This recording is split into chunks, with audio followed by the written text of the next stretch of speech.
The government of Argentina has addressed the United Nations to officially protest about the British militarization of the Falkland Islands, which started with the tour of duty of Prince William of Wales and the further deployment of several warships.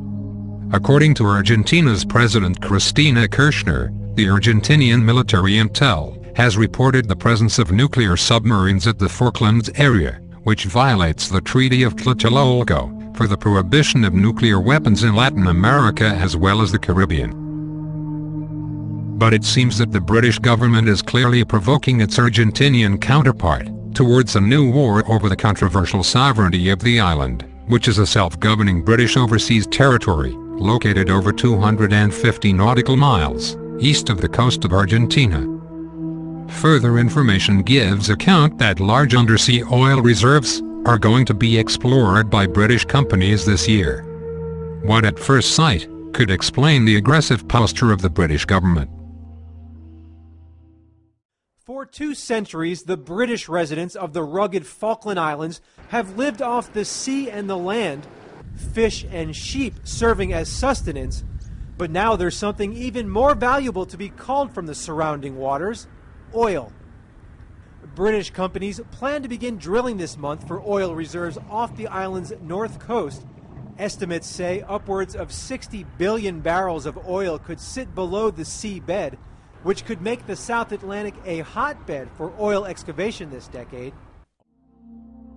Though, if we dig a little deeper in these events in the Falkland Islands, strange coincidences and odd numbers appear, suggesting that a huge occult ritual of darkness forces, carried out by the British royal family, may be underway.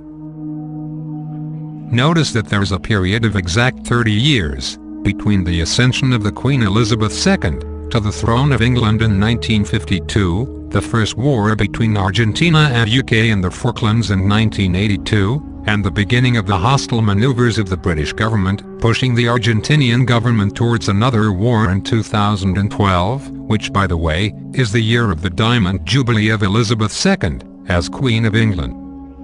Is it possible that the British royal family is preparing a new bloodbath in the Falklands as an occult sacrifice for the Queen Elizabeth's Jubilee?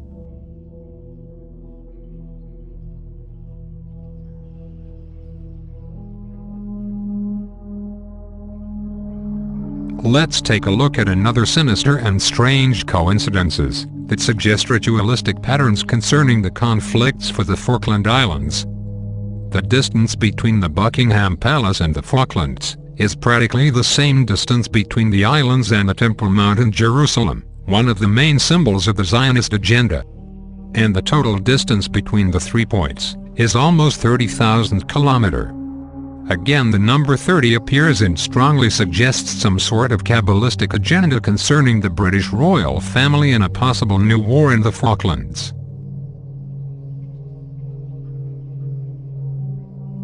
Another sinister detail about the Falklands conflicts is that despite what the mainstream media and school books have told the world all these years about the First War in the early 80s, alleging that the conflict was started by Argentina in a reckless invasion led by the dictator General Galtieri, the fact is that the Argentinian military government of the late 70s and early 80s was a CIA puppet for black ops in South America.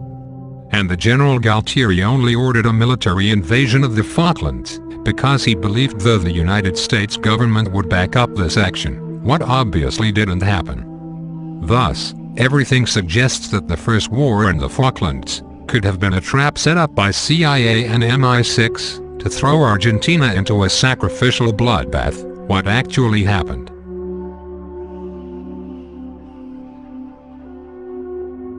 I don't know about you, but I see no coincidence in the synchronicity between the Queen Elizabeth's Diamond Jubilee and the beginning of military hostilities of the British government for push Argentina into new blood sacrifice. And at this time, even by using nuclear artifacts.